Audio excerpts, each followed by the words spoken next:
ፈቅዳ እንኳን የግብረ ስጋ ግንኙነቱን ብትፈጽም ድርጊቱን የፈጸመው ግለሰብ የወንጀል ኃላፊነት አለበት። ከኔ ጋር ከተለያየሽ አጠፋሻለሁ። ግን በዚህ ልክ እኔን አታክ ለማድረግ መሄድ የለብሽም። ሰላም ቤተሰቦች እንደምን አላችሁ? በያላችሁ በሰላማችሁ ይብዛ። በአዳዲስ እና አስገራሚ ቪዲዮዎች ተመልሻለሁኝ። እስከመጨረሻው አብራችሁ ይቆዩ። የዛሬው ቪዲዮአችን በማህበራዊ ሚዲያ ላይ በስፋት እየተሰራጨ ያለውን የጃኒንና የጆን ዳንኤልን ጉዳይ የሚመለከት ይሆናል። በሱ ላይ ሰፋ ዘርዘር ያለ መረጃ ይዤላችሁ ቀርቤያለሁኝ። ጃኒ ምን አይነት በደል ነው ደረሰብኝ ያለችው፣ በሱ ጉዳይ ላይ መረጃዎችን አቀርብላችኋለሁኝ። የጆን ዳንኤል ምላሽና ጃኒ ጎንደር ሆና አውርታኛለች ብሎ ያወጣው የድምጽ ፋይልን በተመለከተም እሱንም ማጋራችሁ ይሆናል። ጆን ዳንኤል የጃኒን የድምጽ መረጃ በማውጣቱ ደግሞ ህጉ ምን ይላል፣ የሰዎችን ፋይል ማውጣትስ እንዴት ይታያል በኢትዮጵያ ህግ የሚለውን ጠበቆች የሰጡት ምላሽ አለ። እሱን በተመለከተ ማቀርብላችሁ ይሆናል። ሌላኛው ጉዳያችን የዋንትያ የልጅ አባት ከሰሞኑ በጣም መነጋገሪያ የነበረ ጉዳይ ነው። እንደ አባትነቱ የሚፈቅድለት ህግ አለና ያ ህግ ደግሞ ልጁን የመጎብኘት መብት እንዲያገኝ አድርጎታል። ነገር ግን ዋናው ጥያቄ አሁን ህዝቡ ላይ እየተፈጠረ ያለው ጥያቄ ያኔ በ13 በ14 ዓመቷ እዛ አይነት ችግር ላይ ስትወርድ ያለ ፍላጎቷ እንደዛ አይነት ሁኔታ ውስጥ ስትወርቅ ያኔ አባትነቱን ክዶ አላቁሽም ብሎ ጎዳና ላይ እስክትወጣ ዝም ያለ ሰው ዛሬ እንዴት አባት ነኝ ብሎ መጣ። እንግዲህ ወደ መጀመሪያው ጉዳያችን ስንገባ የዋንትያ የልጁ አባትና የወንጀል ኃላፊነቱን በተመለከተ ይሆናል። እውነት በፈጸመው ወንጀል መጠየቅ የለበትም? ይሄ ደግሞ አለመጠየቁ ምን ችግር አምጥቷል አሁን ላይ ማለት ነው? በየጊዜው ለሚደፈሩ ሴቶችና ህፃናት ምን አይነት መልእክት ነው ይሄ እያስተላለፈ የሚገኘው? ይህን በተመለከተ በቃ ዝም መባሉ ምን ያህል ጫና እንደፈጠረ የሚያሳይ አንድ ቪዲዮ አለ፣ ራሱ ላይቭ ላይ የተናገረው ማለት ነው። አጭር ነው ግን ቀንጨብ አድርጌ እንየው እስኪ። ወንድ እኮ ነው ሴት ልጅ አዲስ ነገር አለ የነበረ ያለ የሚኖር ይሄ እንደነውር አይደለም። እንደነውር የሚቆጠር ነገር አለ። ብትደፍራትስ ደፍራት ብትሆንስ? አያችዋ ብትደፍራትስ ምንም የወንጀል ጥያቄ አልመጣበትም።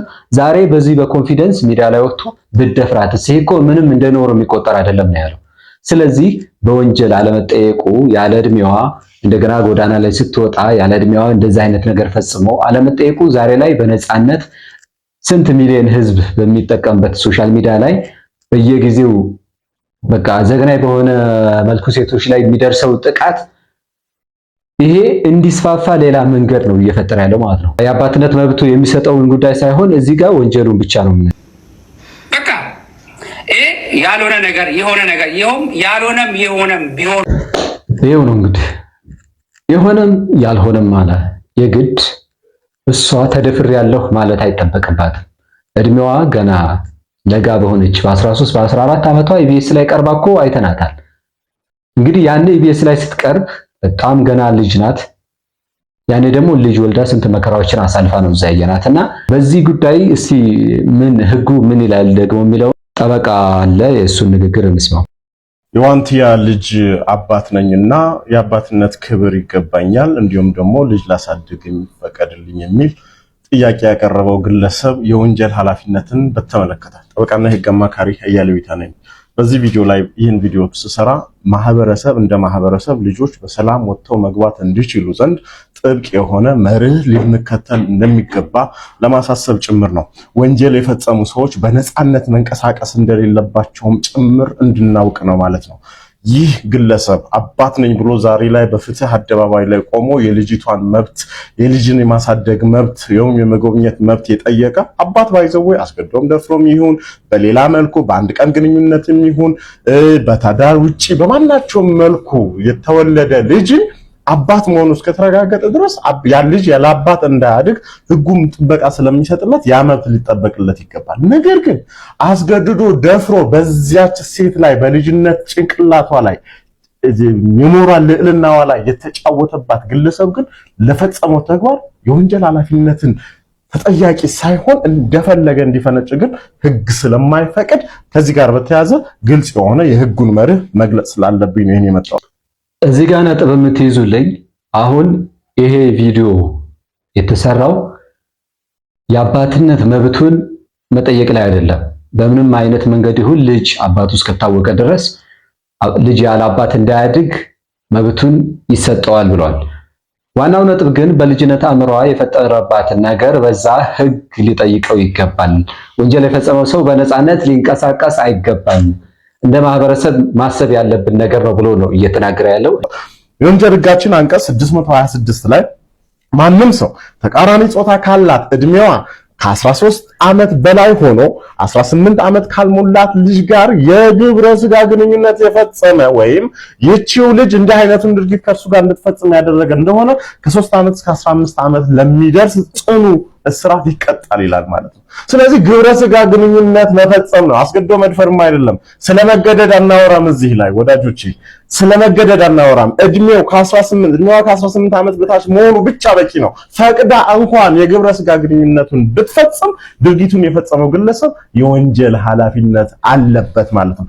ዛሬ ላይ በፍትህ አደባባይ ላይ በፍትህ ብሔር ልጁን ለማሳደግ መብት ይሰጠኝ፣ እንድጎበኝ መብት ይሰጠኝ የአባትነት መብት ነው።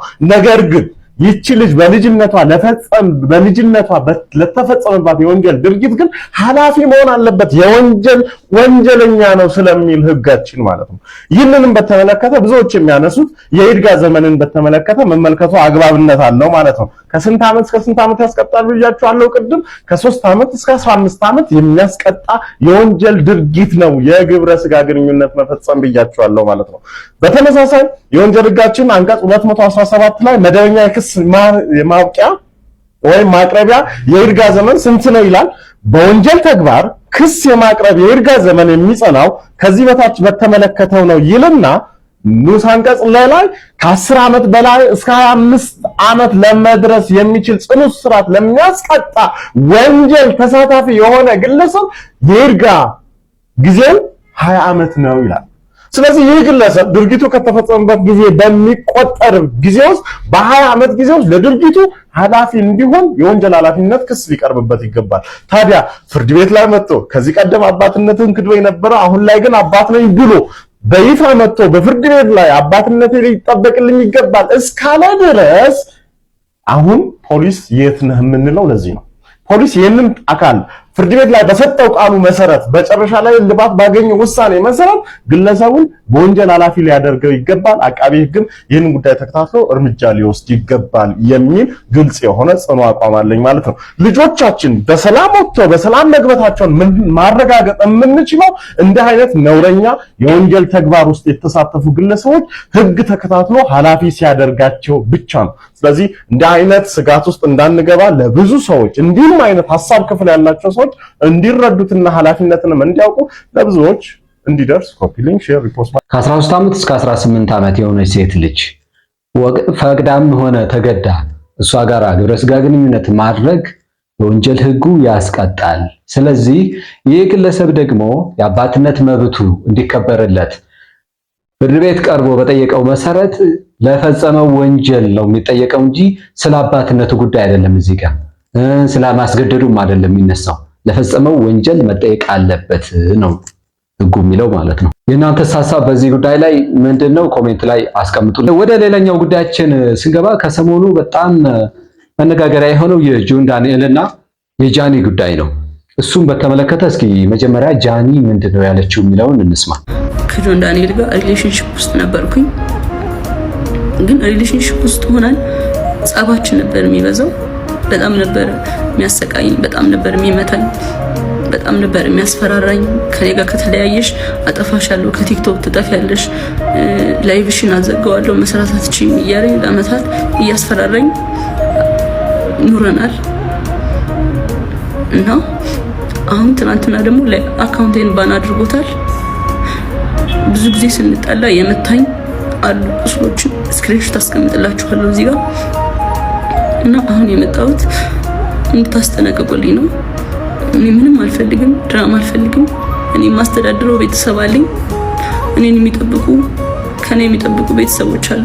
ለነሱ ነው የምኖረው እና እንዲያልፍልኝ ለእናንተ መናገር እፈልጋለሁ እና አመሰግናለሁ። አካውንቴ ባን ሆኗል። ከዚህ በፊት ዋርኒንግም ኑሮት አያውቅም ታውቃላችሁ። አሁን ትናንትና ማታ 9 ሰዓት ላይ ነው የተዘጋው።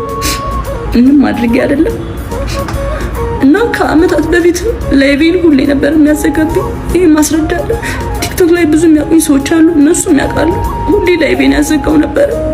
ሁሌ ነበር የምማጸነው፣ ለምንድን ነው ላይቬን የምታዘጋው እያልኩት እና ስንጠላ በሱ ነበር የሚያስፈራራኝ።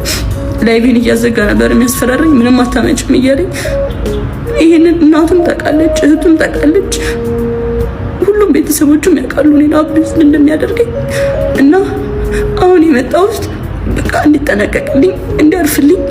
እንደሰማችሁት ነው።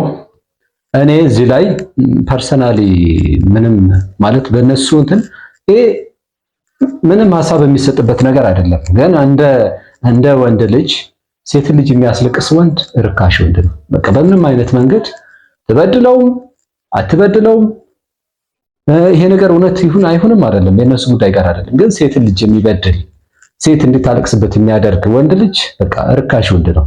ይሄ የኔ አስተሳሰብ ነው። እናንተ ደግሞ ምን እንደምትሉ አሳውቁኝ። ምንም የተለየ ነገር የለውም። ይሄ ቪዲዮ ከወጣ በኋላ ብዙ መነጋገሪያ ሲሆን ጆናሌንም ወዳው ነው ምላሽ የሰጠው። የሱ ምላሽ ደግሞ እንከታተለው እስኪ። ቤተሰቦች ቀድሞ ያለቀሰ ሁሉ ተበዳይ አይደለም። የጃኒን ህይወት ላለመበጥበጥ ሪሌሽንሺፕ ላለመበጥበጥ ዝም ብዬ ነበረ። ብዙ ነገር ዝም ብዬ ተቀብዬ ነበር። አሁን ግን እያንዳንዷን ነገር በማስረጃ አሰማችኋለሁ። ይሄ ጎንደር ሆና ደውላ ያወራች ነው። ስሙትና ቀጥላለሁ።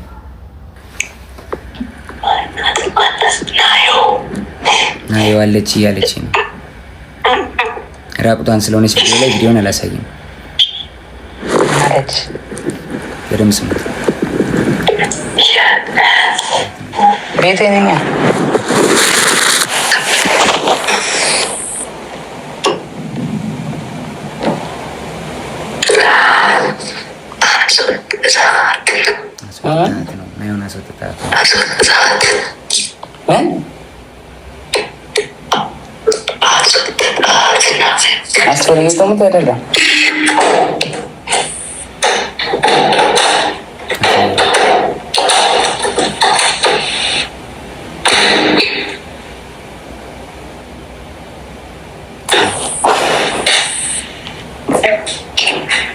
ሰው እንዳይሽ ስታሳይ ኖረች ማንም የለም ብቻ ነው።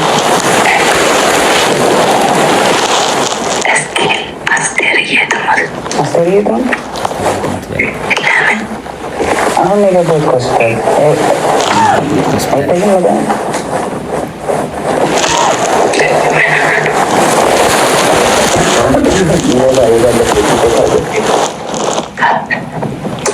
ወባ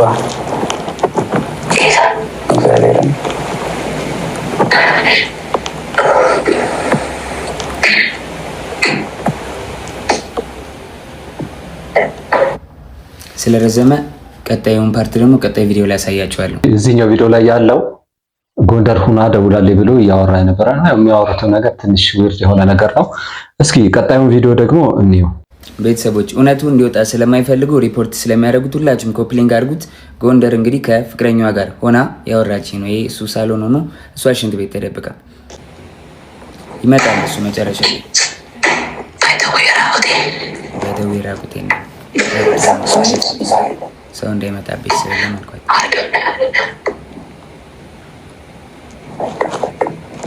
በቃ አልኳት። ቻው አልኳት። ዘጋሁት።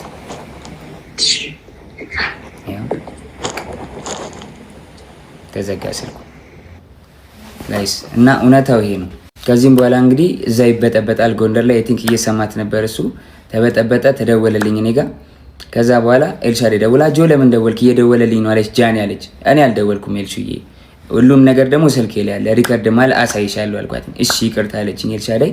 ከዛ ሳስበው እኔ አልደወልኩም ካልኩኝ እሷ ደውላ ከሆነ ትበጠበጣለች። ሪሌሽንሺፕ እንዲበጠበጥ እንዲለያዩ አልፈልግም። እኔ ደግሞ ቢኮዝ የጀመርኩት የራሴ ህይወት አለ፣ ድጋሚ መበጥበጥ አልፈልግም። ልጅ አለኝ፣ አዲስ ህይወት አለኝ። እኔ ህይወቴ መቀጠል እፈልጋለሁ። የሰው ላይፍ መበጥበጥ አልፈልግም። ከዛ ደወለች።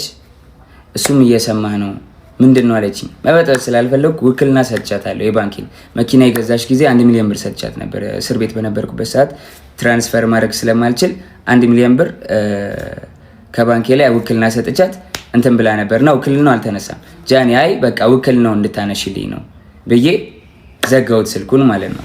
እስከ ዛሬ ድረስ አንተን የደወልከው ምናምን ለምን ትንትላለህ ምናምን ስባል ዝም ያልኩትኝ የእሷ ሪሌሽንሺፕ ላለመበጥበጥ ነበር፣ ይሄን ነገር ላለማውጣት ነበረ።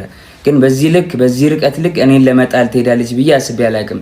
ሜቢ ፎሎወሯ ያኛው ስለተዘጋ ይሄኛውን ፎሎ ለማስደረግ ሊሆን ይችላል። ግን በዚህ ልክ እኔን አታክ ለማድረግ መሄድ የለብሽም ጃኒ። እንደሰማችሁት ነው። አንፈርድም በዚህ ጉዳይ ላይ ምንም ነገር። ምክንያቱም ቲክቶክ ላይ ያለው ማህበረሰብ ምን ይላል? ባዶ ገላቸውን በታዩ ሰዎች መሃል አንገባም ያለውን መረጃ ለማቅረብ ያክል እንጂ ፐርሰናሊ ይሄ ነው ብዬ ምንም እንትን ነው የሚለው። እኔ እንደውም ወደ አንደኛው ወደ ጃኒም ወደ ጆን ዳንኤልም ሆኖ የሚደግፉና ቪዲዮ የሚሰሩ ሰዎች ይገርሙኛል። ምንም እንትን አይደለም ይሄ። ምክንያቱም ምንም ሊሆን ይችላል፣ በቃ ጨዋታም ሊሆን ይችላል ይሄ ነገር ታቅዶበት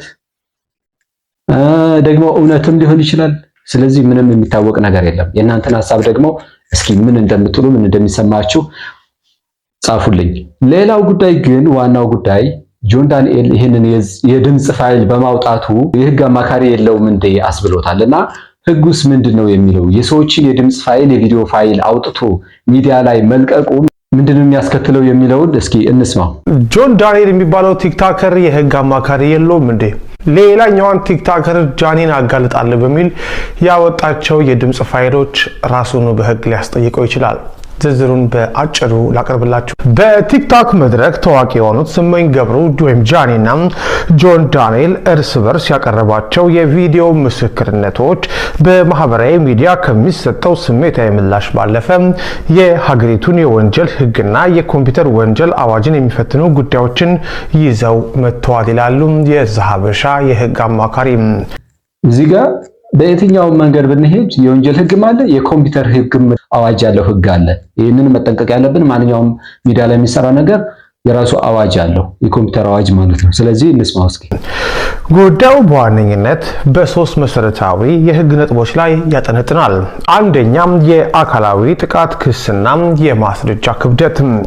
ጃኒ በጆን ዳንኤል ላይ ያቀረበችው የአካላዊ ጥቃት ክስ ቲክቶከሯ ጃኒ በጆን ዳንኤል ላይ ያቀረበችው የአካላዊ ጥቃት ክስ በኢትዮጵያ የወንጀል ህግ አንቀጽ 555 እና ተከታዮቹ ላይ በተቀመጠው አካላዊ ጉዳት ማድረስ በሚለው ድንጋጌ ሊታይ የሚችል ነው። ጃኒ በማስረጃነት ምስሎችን ወይም ስክሪንሾት አቅርባለች። ሆኖም በህግ ረገድ እነዚህ ምስሎች በምን ሁኔታ መቼና በማን እንደተፈጸሙ በፎረንሲክ ምርመራ መረጋገጥ ይኖርባቸዋል።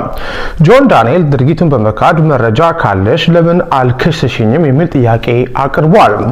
ይህም ተበዳይዋም ጥቃቱ በደረሰበት ወቅት ለህግ አካል ያላመለከተች መሆኑን እንደ መከላከያ ሊጠቀምበት እንደሚችል ያሳያል። የዲጂታል ማስፈራሪያና የኮምፒውተር ወንጀል። ጃኒ አካውንቴን አዘጋዋለሁ ከቲክቶክ አጠፋሻለሁ የሚል ማስፈራሪያ ይደርስብኝ ነበር ማለቷም በኢትዮጵያ የኮምፒውተር ወንጀል አዋጅ ቁጥር 958/2008 ስር የሚወድቅ ጉዳይ ነው።